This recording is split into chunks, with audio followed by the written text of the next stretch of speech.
Welcome to SMA's Southern Medicine podcast. Practicing medicine in the southeastern United States presents unique challenges for healthcare professionals. The South's heavily rural population and limited resources require medical professionals to be more resourceful in their approach to providing quality care.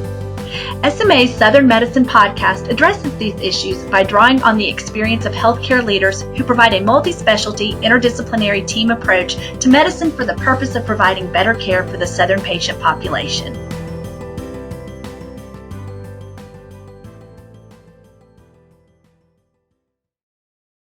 Hello, everyone, and thank you for joining us for the first of a series of podcasts I have dubbed my Fireside Chat with the troops on the front line of the COVID-19 pandemic. I am Philip Hartman, President of the Southern Medical Association and a family practice physician in Kentucky. During this time of national pandemic, I plan to help bring pertinent information for medical professionals to all of you through these podcasts. I have with me today Dr. Holly Danneman. Dr. Danneman studied at Xavier University for her undergraduate work before heading to the University of Kentucky College of Medicine and later St. Elizabeth Healthcare for her residency in family medicine.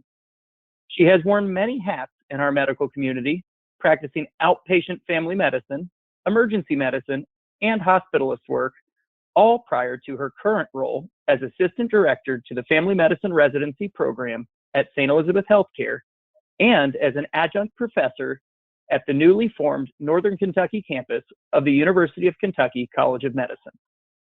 Today, I have invited Holly here to discuss a topic very near and dear to her heart, childhood food insecurity, and the ways in which this topic has been altered by the COVID-19 pandemic.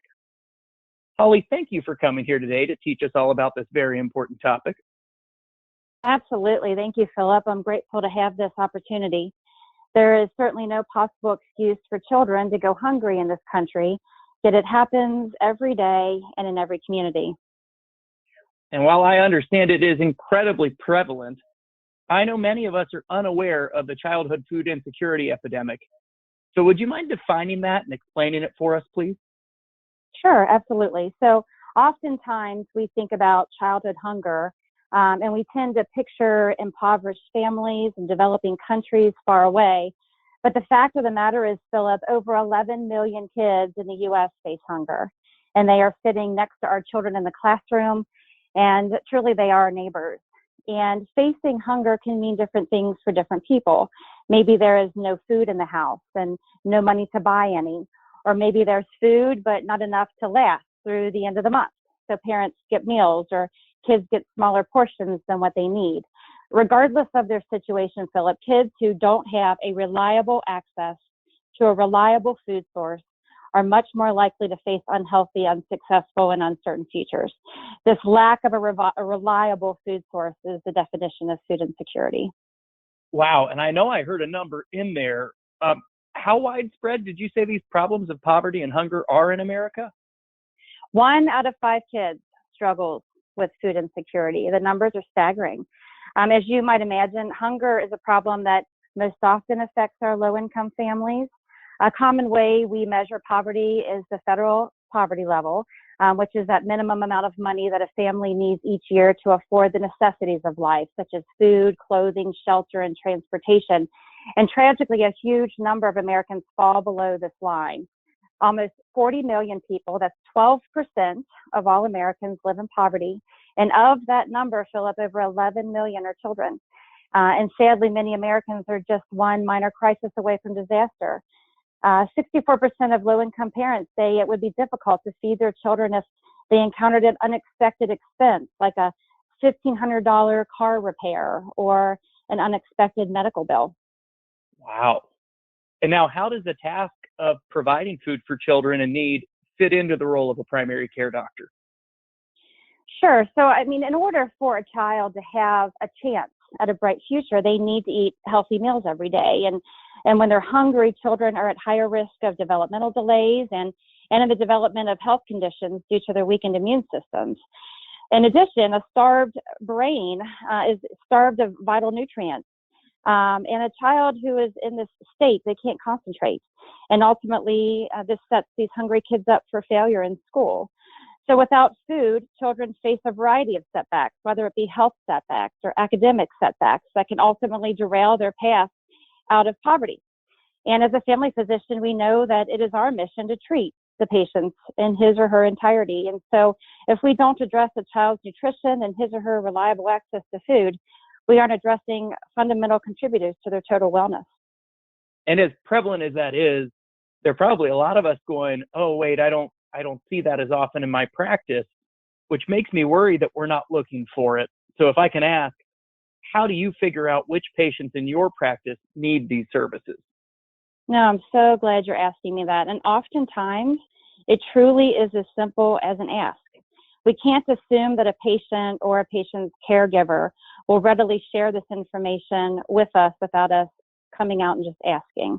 I recommend screening all patients for food insecurity, especially in those practices that serve our most at-risk populations. And 2 questions have been identified that can quickly assess for food insecurity, and they can be answered true or false. The first is, within the last 12 months, have you ever worried whether your food would run out before you had money to buy more? And then the second you can ask is, within the past 12 months, has the food that you bought, did it last? And if it didn't last, did you have money to get more? And really and truly speaking in plain language and in a respectful, empathetic manner often sets the patient at ease in answering these questions and often makes them more willing to discuss their situation. So now we know which patients have the issue. We know that it exists. What do you do to help children and families struggling with food insecurity? Right. So the above screening questions are the first letter in a mnemonic that I use to help my patients with food insecurity. And that mnemonic is SEARCH, S-E-A-R-C-H. And while the S stands for screen, which was just discussed, the E stands for educate. So it's important for us as physicians to educate and help patients avoid unhealthy coping strategies, such as prioritizing food quantity over quality, or stretching or diluting their food and their beverages, or avoiding medical visits, or not filling prescriptions to make ends meet. Those are just a few examples. And the A stands for adjust. It's important that we adjust our time with the patient to address concerns for food insecurity. So sometimes, though unexpected at the start of our visit with our patient, this concern may lead us down a path where it becomes our primary concern, and we have to adjust to direct the rest of our time with this patient to deal with these needs. The R stands for recognize. Food insecurity is often recurrent, and as a result, we must recognize this pattern and screen patients at each visit. And C stands for connect.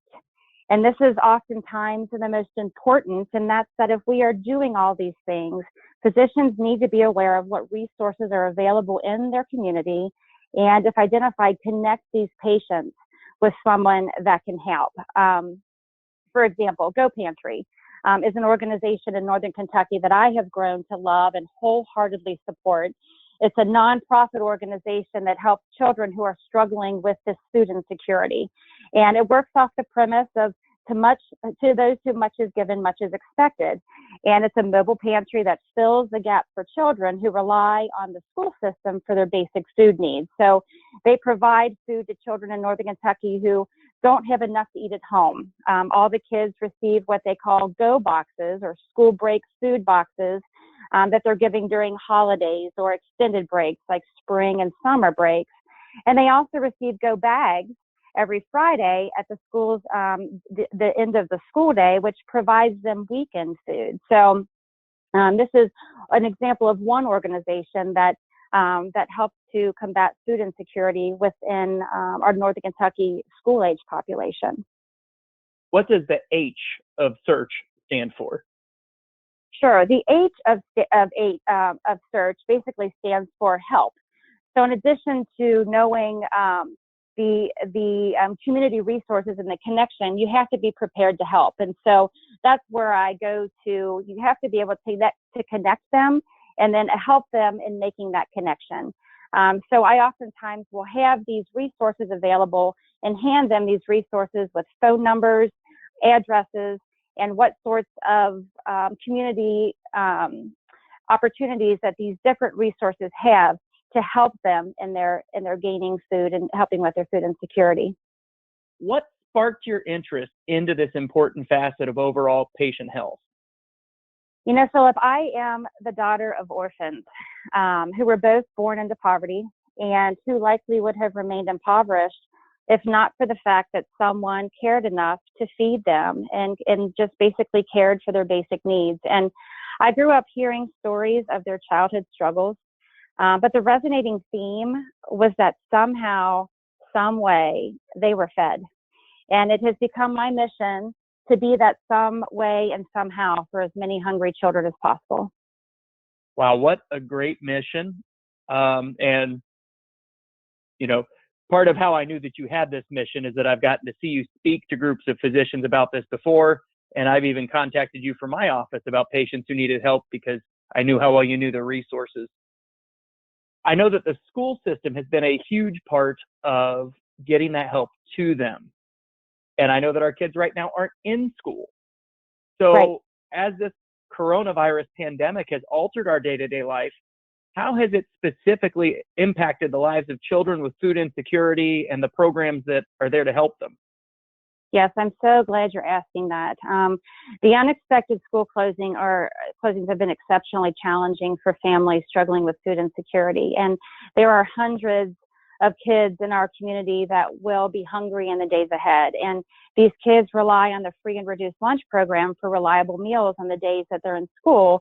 And when school stops, so does their primary food source. And so the thought of 5 weeks or even longer, given our current social isolation, 5 weeks out of school is scary for many kids. And they'll be home and they'll be hungry. And while their first line of defense has been the schools themselves, thankfully the school cafeterias have remained open and are providing delivery meals for students on the free and reduced lunch program Monday through Friday. GO Pantry has been able to provide a secondary line of defense through the generosity of our community. Food and monetary donations have enabled GO Pantry to pack emergency GO boxes for families in need. And it's an ongoing effort, but it's one that we continue through the help of our community and our incredible donations through the community to continue to give food and resources to these folks who would otherwise go hungry without them. Now, has it changed anything in the grocery stores with how everything's going on with this pandemic as far as obtaining the food for these kids? It's been very difficult, certainly. And while we typically would ask for grocery donations, as we know, groceries are scarce and they've been difficult to come by. We also have been very in tune with ordering bulk orders of food through GO Pantry, thanks to our monetary donations that allows us to purchase in bulk. But again, this has been a challenge. So it really has been all hands on deck, so to speak, in regard to asking for people. A little bit goes a long way. And if everybody does a little bit, it adds up to a lot. And so we've really asked our community to come together as one to help us in continuing to feed these children due to the scarcity of what food is currently available in our grocery stores. Well, thank you so much for that information and for sharing your personal story. I do have one additional question that I sincerely hope each of our listeners is asking right now. And that would be, how do we get involved to make sure the children in our communities know where their next meals will come from? Philip, it's been my pleasure. I really appreciate you giving me this opportunity to discuss food insecurity within our community. I always tell people that they can help in 4 ways. First is monetary donations. No donation is too small. Second is through grocery donations. For those who would like to donate, particularly in regard to GO Pantry, they can find all the specifics, including a grocery list, by going to our website at www.gopantry.org. Third is volunteering our time. And once we are through our social distancing, of course, this is through helping to pack GO bags and GO boxes. And fourth is spreading the word. And as we know, knowledge is power. And it is only in understanding that the need exists that we can begin to address and tackle the injustice of childhood hunger. Wow, I hope that that is something we've just accomplished today. I hope that a lot of people get to hear this and recognize that this isn't exclusively an inner city problem, that there's rural hunger as well, that it isn't even just in impoverished neighborhoods, that you don't have to look very far to find someone impacted by this. And I hope that our listeners will do their part through those donations of groceries, money, time, and by spreading this word. Thank you very much, Holly. Thank you, Philip. I really appreciate your time.